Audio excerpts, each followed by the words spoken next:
Hi viewers, welcome to our channel. Paripoornananda Swami ఇప్పుడు హిందూపురం నుండి బాలకృష్ణ గారి పైన స్వతంత్ర అభ్యర్థిగా పోటీ చేయబోతున్నారు. గతంలో ఈయన బీజేపీ నుండి ఎంపీ టికెట్ ఆశించిన అందుకు బాలకృష్ణ గారి అడ్డుపడ్డారని చెప్పేసి కొన్ని వార్తలు రావడం చూస్తాం. సో అందుకు కారణంగానే మరి ఈయన బాలకృష్ణ గారి పైన ఎమ్మెల్యేగా పోటీ చేస్తున్నారా, మరి ఇంకేదైనా రీజన్ ఉండే అవకాశం ఉందా, మరి ఇప్పుడు బాలకృష్ణ గారి పైన ఈయన గెలిచే ఛాన్స్ ఉందా, హిందూపురంలో అసలు పరిస్థితి ఎలా ఉంది? సో ఇదే అంశం మీద డిస్కస్ చేయడానికి ప్రజెంట్ మనతో పాటు సీనియర్ జర్నలిస్ట్ జయదేవ్ గారు ఉన్నారు. వారితో ఒకసారి డిస్కస్ చేద్దాం. సార్ నమస్కారం. సార్ పరిపూర్ణానంద స్వామికి అండ్ బాలకృష్ణ గారికి మధ్య చిన్న వివాదం ఉంది అని చెప్పేసి గతంలో వార్తలు రావడం చూస్తాం. అంటే బీజేపీ నుంచి ఎంపీ టికెట్ పరిపూర్ణానంద స్వామికి వస్తున్నా బాలకృష్ణ గారు అడ్డుపడ్డారని చెప్పేసి వార్తలు వచ్చాయి. ఇప్పుడు ఆయన మరి ఎమ్మెల్యేగా బాలకృష్ణ గారి పైన పోటీ చేస్తున్నారు. మరి గెలుస్తారా లేదా? అసలు హిందూపురంలో పరిస్థితి చూసుకుంటే ఎలా ఉంది సార్? బాలకృష్ణ గారు అలా అడ్డుపడతారంటే నేను నమ్మనండి. ఎందుకంటే ఆయన అటువంటి వ్యక్తిత్వం కాదు. ఎంతసేపు తన పని తాను చేసుకెళ్ళిపోతాడే తప్ప ఆయన ఇప్పుడు ఇలాగా ఈ మధ్య కాలంలో చంద్రబాబు గారు అరెస్ట్ అయిన తర్వాత కానీ అంతకుముందు భువనేశ్వర్ గారి గురించి తప్పుగా మాట్లాడినప్పుడు కానీ ఆయన స్పందించి ఇదయ్యారు తప్ప ఆయన ఊరికే ఎవరి జోలికి వెళ్ళటం కానీ ఒకళ్ళు రాకుండా చేయడం అట్లా ఏమి ఉండదు. ఇప్పుడు ఆయన మీరు అబ్జర్వ్ చేయండి, ఈ రోజుకి కూడా కుర్ర హీరోలతో పోటీ చేస్తుంటాడు. ఆయన మీద రకరకాల ట్రోల్స్ వస్తుంటాయి. అవే నిజంగా పట్టించుకునేవాడైతే ఏదోటి చేయాలి కదా. ట్రోల్ చేసేవాడిని కేసు పెట్టడమో లేదా అది చేయడమో ఏం చూసి నవ్వుకుంటాడు సింపుల్గా. సరే కానీ మన మీద ఏదో అనుకుంటారులే అనుకుని ఎంజాయ్ చేయండిలే అన్నట్టుగా. అంతేకాని అంటే అటువంటి మనస్తత్వం కాదు. పైగా ఇప్పుడు చంద్రబాబు గారు బట్టి నిర్ణయం తీసుకుంటారు.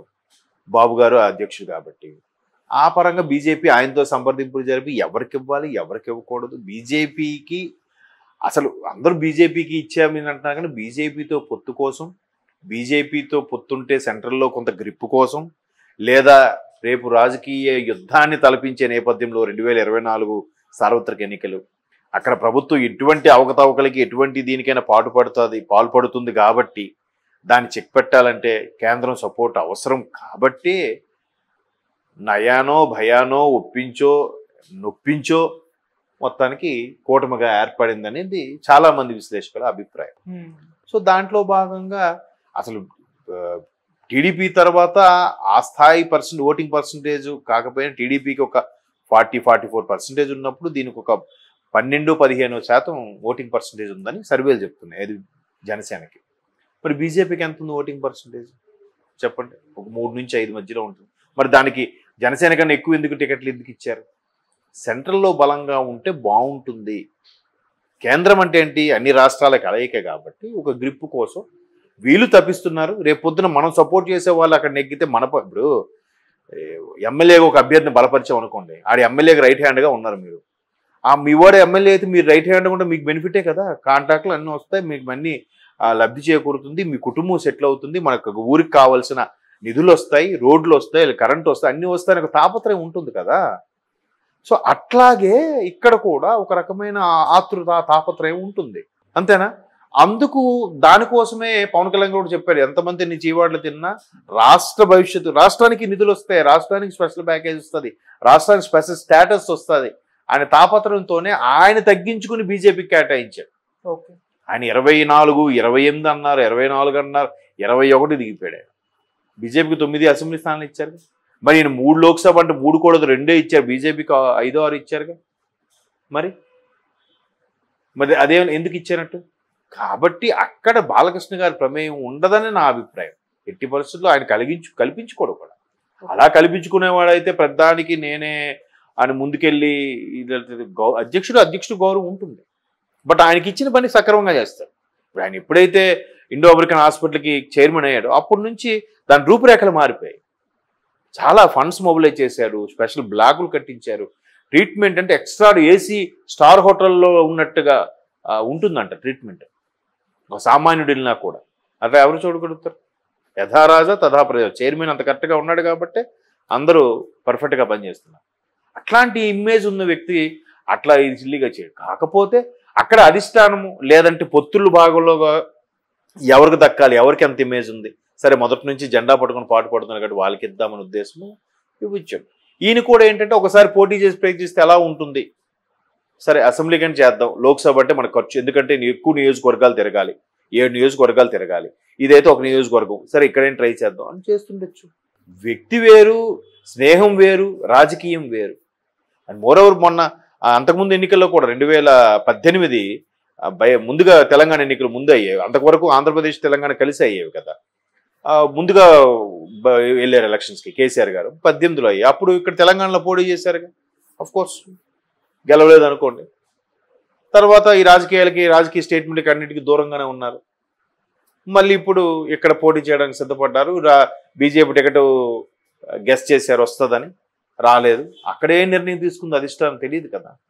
సరే ఒక ప్రయత్నం చేద్దామని ఉద్దేశం, లేదంటే ఆ కాస్త ఓట్లు కూడా వైసీపీకి వెళ్లకుండా ఈయనే గుంజుకునే ప్రయత్నం చేసి బాలకృష్ణ గారిని గెలిపించే ప్రయత్నం చేస్తున్నారేమో. ఇవి తెర వెనుక వ్యూహాలు ఎవరికి తెలుసు?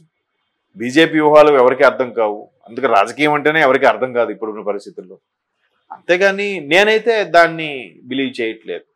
బట్ ఎవరు కొంత దాన్ని ఏమంటారు, ఆత్మాభిమానం ఉంటుంది. అరే మనకి ఇవ్వలేదు, సర్లే మనకన్నా బలమైన ప్రత్యర్థి ఉన్నారని మనకి ఇవ్వలేకపోయారు, సర్లే మనం ఒకసారి పోటీ చేద్దాం.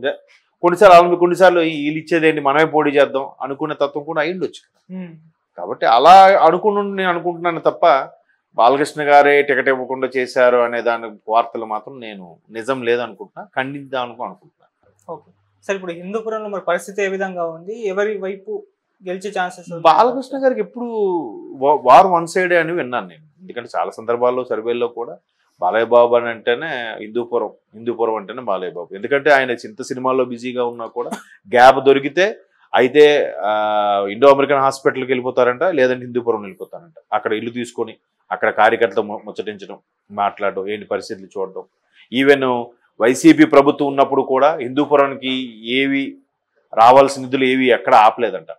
అది కూడా చాలా మంది చెప్తారు. మేబీ జగన్మోహన్ రెడ్డి గారికి కూడా బాలకృష్ణ గారు అంటే ఒక ప్రత్యేకమైన అభిమానం. అందువల్ల ఆయన ఎప్పుడు ఘాటు వ్యాఖ్యలు, ఘాటు విమర్శలు చేయరు. ఎప్పుడైతే టీడీపీ వాళ్ళ మంత్రుల్ని కలిసికట్టుగా మూకుమ్మడిగా దాడి చేస్తున్నారో అలాంటి వాళ్ళని వేస్ట్ ఫెలోస్ వాళ్ళతో మాట్లాడేది ఏంటి అన్నట్టుగా వ్యాఖ్యానించారే తప్ప, అది కూడా బాబు గారు అరెస్ట్ అయిన తర్వాత పనిగట్టుకొని ప్రెస్ మీట్లు పెట్టి ఎవరిని ఏమి కడగలేదు, అడగలేదు.